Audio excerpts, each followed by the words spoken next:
Санитарное состояние некогда чистой реки Камбелеевка не раз озвучивалось в наших новостях. На загрязнение и неприятный запах регулярно жалуются местные жители. Экологами Ингушетии и Северной Осетии была проведена совместная работа по изучению ситуации. После ряда исследований выяснили причину. Подробности у Марины Котеевой. Трудно представить, что когда-то в Камбелеевке не то что купаться, отсюда можно было без опаски брать воду для питья. С грустью вспоминает Магомед Гиреев, всю свою жизнь проживший неподалеку от реки. Многие поколения местной детворы каждое лето плескались в кристально чистой воде. А рыбакам это место раньше приносило богатый улов, чего не скажешь о последних годах.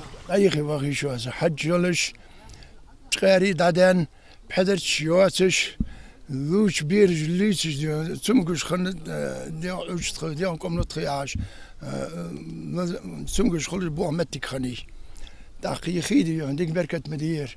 Магомед Гиреев долгие годы наблюдает эту ужасную картину. По его словам, зловонный запах от реки распространяется по всей округе, а местным ребятам давно запрещают в ней купаться. Многочисленные жалобы местных жителей привлекли внимание экологов, которые первым делом взяли из реки пробы воды. Обследования и отборы проб, которые были произведены в мае месяце, там показало, что предельно допустимой концентрации загрязняющих веществ, которые были исследованы, которые были выявлены, превышали некоторые по нефтепродуктам 100 раз, по металлам 37 раз, ну и так далее и тому подобное.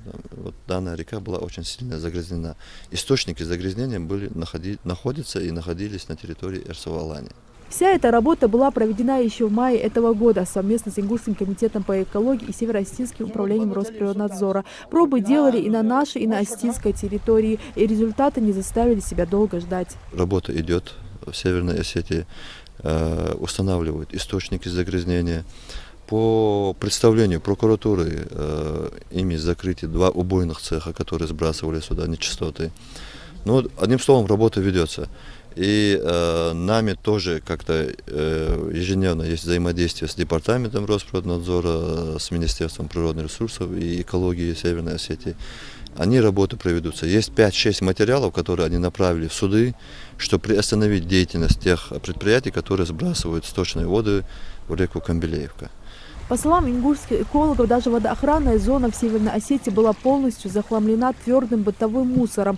Несмотря на то, что источник загрязнения известен, в Комитете экологии Ингушетии по-прежнему мониторят состояние Камбелеевки. Никаких промышленных производств или недобросовестных местных жителей, которые сбрасывали бы нечистоты в реку с ингушской территории, не установлено. Тем более, что еще в 2004 году наши экологи провели комплекс мероприятий, направленных на охрану этого водного объекта. Они установили границы водоохранных зон и закрепили их информационными знаками, гласящими, что здесь запрещена любая хозяйственная или иная деятельность. Так что работа велась и на нашей территории, и, по словам местных жителей, дала свои результаты. Да и сами они заинтересованы в чистоте собственной реки. В последнее время хустан дехичо лучшую сторону. Сабол чарч арих металле баргуш уже тойчо мигадагады тогулха. Тади катыл медияран хетеш. Но دكتور تخوني عطل نوري خيجوا يرت نظر سوق دوغني ضداخات سعني بجندات خي ميل شي تقع شريت بير ضايل ميجي شر اهي غري حجري سخيت انظري باخ تزدرتو. В Комэкологии говорят, что за Камбелеевку они взялись потому, что она была одной из самых загрязненных рек в Ингушетии. Но это не значит, что другие водные объекты останутся без их внимания. Марина Котеева, Рамазан Зурабов, Новости 24. Формирование и запуск территориальной схемы обращения с отходами, в том числе с твердыми коммунальными на территории Ингушетии, сегодня обсудили на совещании у председателя правительства Абубакара Мальсагова. Комитетом Республики по экологии и природным ресурсам проведена работа по подготовке тех задания, определяющего все необходимые задачи и цели для разработки территориальной схемы по обращению с отходами. В республику привлечены разработчики и проектировщики, специалисты в данной области, которые также присутствовали на совещании. Глава правительства дал по этому вопросу ряд указаний и установил выполнение их в кратчайшие сроки. На блог главы